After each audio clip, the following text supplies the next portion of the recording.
আসসালামু আলাইকুম সুপ্রিয় দর্শক, আপনাদেরকে দেখানোর চেষ্টা করতেছি সরাসরি তুরাগ নদীর পাড়ে বিশ্ব ইজতেমার মাঠ থেকে। তো বিশ্ব ইজতেমার মাঠ থেকে আপনাদেরকে তৃতীয় পর্বে যে ইজতেমা চলছে সেই ইজতেমার মাঠে আমরা এই মুহূর্তে সরাসরি আছি। তো দেখতে পাচ্ছেন যেখানে একজন হয়তো কোনো দুষ্কৃতিকারী বা অন্য কেউ এখানে কিছু একটা নিয়ে গণ্ডগোল করছে, সেই বিষয়ে কিন্তু মুসলিরা কিন্তু দৌড়ায় আসে, তাকে ধরে কিন্তু পুলিশ কমিটির কাছে দিল দেখতে পাচ্ছি আমরা।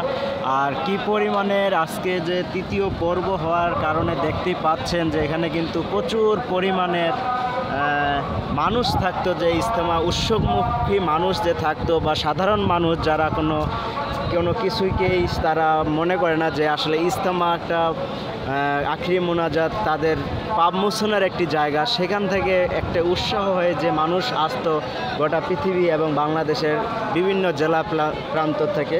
সেখানে কিন্তু দেখতেছি আমরা তৃতীয় ইজতেমায় এসে কোনো ধরনের মানুষই নেই বলতেই চলে, একবারই কম। যে পরিমাণে মানুষ হয় ইজতেমায় সেই পরিমাণে কিন্তু মানুষ নেই।